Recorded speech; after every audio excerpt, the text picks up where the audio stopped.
Alright guys, right up on the lift I have a Toyota Corolla. This is a 2003 model. 2003, 4, 5, 6, 7 is the same procedure. Even the newer Toyotas is the same procedure. So this is cutting a rotor. The guy went too far on the brake. You see right there, it's been cutting the rotor on the inner edge. On the inner, you see this dust coming out? That's rotor being scraped, alright? So we're gonna replace pads and rotors. I bought some pads here. These are Monroe's. Alright, the part number is right there. And we got the rotors right there. There's a part number right there. Alright, so we're gonna take this to the side. We're gonna put the brake pads to the side. But this box, we're gonna open.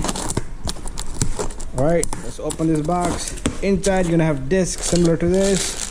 If you have a different year, it might look a little different, or longer, bigger, shorter, thicker. But anyway, both of these rotors do need to be cleaned. Let me see if I can manage this with one hand. There you go. All right.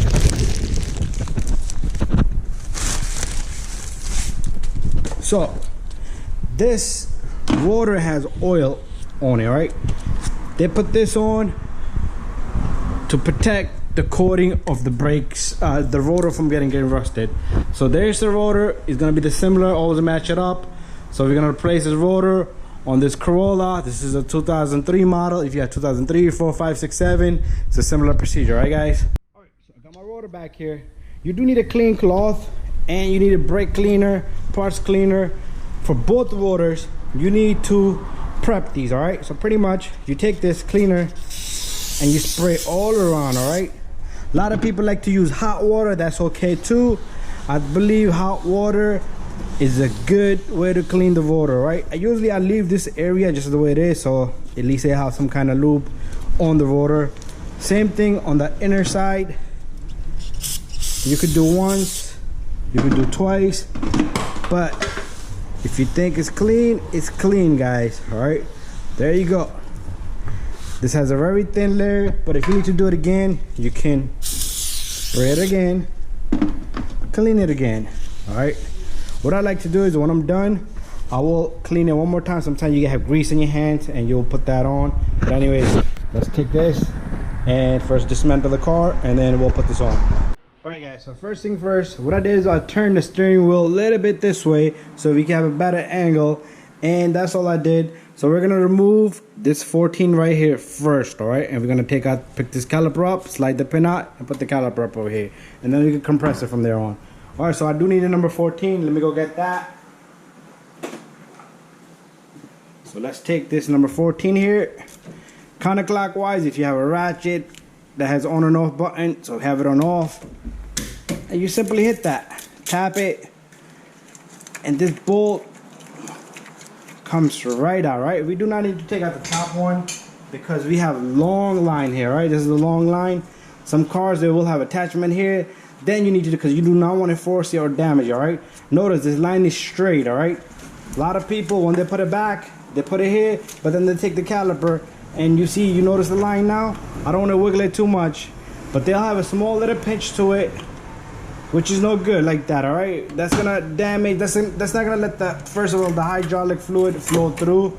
But these pins, pretty good. I like that so far. A lot of times these pins be jammed up, but these pads gotta come out. Let me go get a flathead.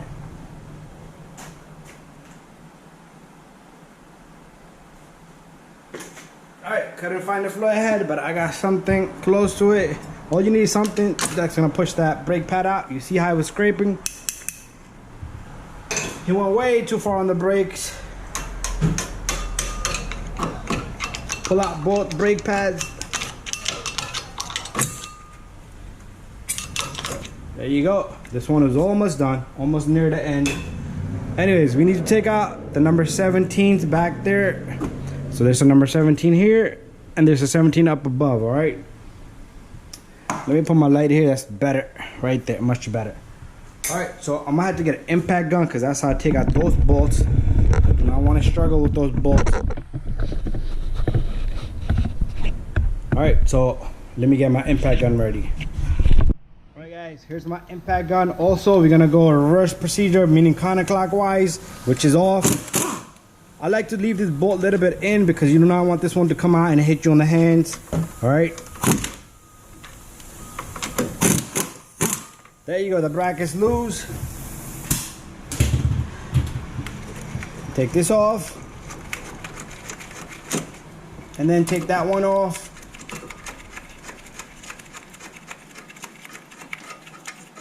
Voila, there you go. All right, put these to the side. Next step, we do need to hit this rotor. Let me get a hammer. You can hit this rotor softly right here. Make sure your caliper does not fall. This thing is not gonna come out that easy. No soft, Mr. Softy here. Alright guys, we're gonna look a little bit up above. Sorry about the shake in the camera. I'm gonna take this bungee cord and I'm gonna hang this caliper, right? Because we do not want this caliper to stretch its line. Alright. And I'm having problem with my bungee cord. But anyways, get out of there. Let me go get something else. Bungee cord can't get it through because the piston's out. So what I'm gonna do is we're gonna take one step forward. I'm gonna go get a compress tool. All right, compress tool. Here's a compress tool. All right, this is a compress tool that I'm using. All right, I'm having a terrible day with the lighting. All right, so we're gonna take an old brake pad. We're gonna put it inside that piston, and I'm gonna put my compress tool right here. If you have a C-clamp, works the same way. All we're gonna do is we're gonna push this guy back in. Sometimes when you go too far on the discs, on the pads, your piston might not want to retract back. All right, so that's an issue that you might come across. But if not, you're right. If it is having problems, replace the caliper. Right.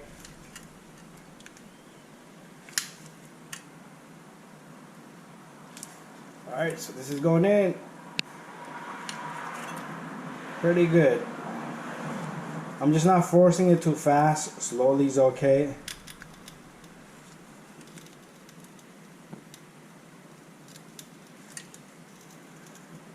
My brake pad is touching there. That's giving me a little bit of a hard time. So I'm going to take the brake pad up a little bit.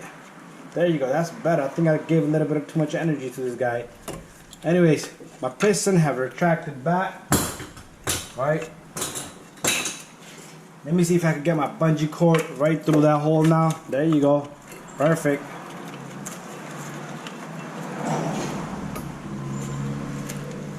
And I can just attach this up there. So this is okay for this thing to sit right there. See how it's hanging there? You can even hang it higher. That's okay. But that's perfect for me. I like it there. But now I can hit this with free wheel, alright? There you go. Sometimes you can hit it from the back end. That works even better. But I got this out. So let's take this rotor out. Alright guys, pay attention to this hub, alright? Let me get my light and the camera to the perfect position. This hub, if it's rusted, corroded, this looks pretty good. Alright, I'll wipe it off and I'm gonna put a little bit of lube here, right? All your dirt debris mixture is out. This looks pretty good. If yours is rusted, you see like areas it's like rust is coming up, then sand it down, buff it down, file it down, all right, and then put lube on it. But this looks pretty good. I should be perfectly fine, all right, because I can see the surface. I can see the lining or the circular lining when they cut this thing at the machine shop whenever they built this. All right, so what I'm gonna do is take a little bit of lube and I like to put it around that hub. You don't have to put too much, just enough so the rotor can sit in there flush. All right, there you go. Looks pretty good. Alright guys, next I have my disc here right there. So you're gonna just take this and put this on just like that. One little trick, guys, take your lug nut, put a lug nut on. This is gonna hold the rotor for you so you can line the bracket perfectly even back there, right? So let's go on to the next step. To put the bracket on, we have to prep the bracket and put the bracket on. Alright guys, next step, you are gonna take this bracket here, all right? Remove the old hardware kit, just like that. You pull it right off and clean the surface right here. File it down, guys. There's a hell of a rust back here. This file is like a magic for me. I love this little guy. Just that much, guys. I'm not even making it too dusty, and it's not even going inside my nose or anything. This is gonna give us a clean, free surface, alright? So file the area here, the corners, edges, inside, all this, over here, and over here, right? All 4 places, alright? Once you're done doing that, alright, doesn't have to be shiny, you don't have to eat off it. You're gonna take your new hardware kit, which comes inside the brake pad. Some don't, some do, but try to buy good pads that do come with it. Alright, we're gonna put the new hardware kit. Sometimes it gets a little tricky, but it sits right in, alright? There's like a little clips. Alright, sometimes you do need to tap it. The file does all the magic for you. Alright, you're gonna have to push it at the edges so it's nice and flush, alright? Same thing with the other one. Let's take this little guy. A lot of people don't do this, alright? You go to mechanic shops, they won't do this. Even if they put the hardware, they won't clean it, alright? So if you do it on your own car, you're gonna get the best result, alright? And another thing I'm gonna tell you guys is, while this is off, it's easy and better. Put a little bit of lube, because this is where the brake pad is gonna ride and slip, and because if you do this on that, you're gonna touch the rotors and it's gonna get the grease onto the rotor, right? So let's move on to the next step, and we're gonna put this bracket onto the hub, onto the spindle. Alright guys, so we're gonna take this little guy, we're gonna put it right there. You're gonna take your number 17 and put the number 17 in. There you go. 1 and 2.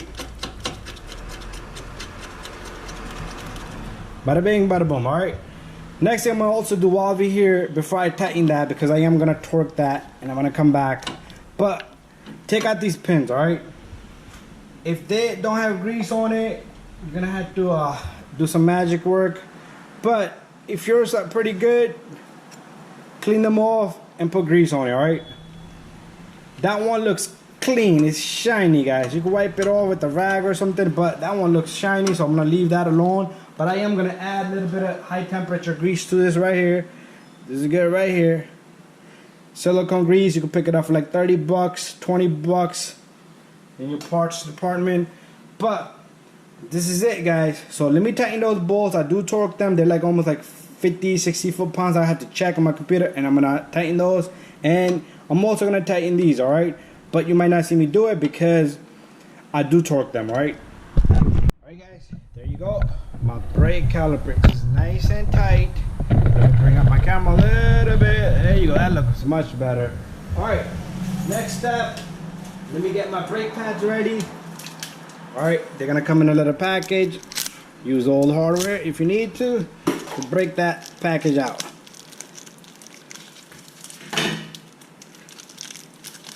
All 4 brake pads are gonna be same, alright? There's no sensors on these 2, alright? Using a Monroe brand. Alright, let me take a look at the other 2. I'm gonna have to rip the brake package again. Alright, so here it comes. Let me take this out. There you go. So no sensors in either one, that's okay. But brake pads go in, alright? You see how I got my brake pads in and they move around? That's how it should be, alright? You should not have to force and tap your brake pads in. Sometimes it's too much rust built down below this, alright? Or if you have, your hardware kit is swollen. But your brake pad should go in easily, just like that, alright? Sometimes if your brake pad does not go in easily, you do not want to push it, hammer it in from right there. You can file right here, and right there, and right there, alright? And even on the other side, sometimes this paint makes a little difference. They prime paint it a little bit, but that gives a little more thickness, it won't go in. But if you do all this stuff, you should be in good hands, guys. Alright, So this is pretty much done, guys, and the procedure is same for the opposite side. If you have any Toyota Camry, Honda, Acura, it's a similar procedure. They all got bolts here, all right? Sometimes the caliper's on the opposite side, but same procedure, all right? Different sizes. All right, so let's take off this bungee cord and let's remove it.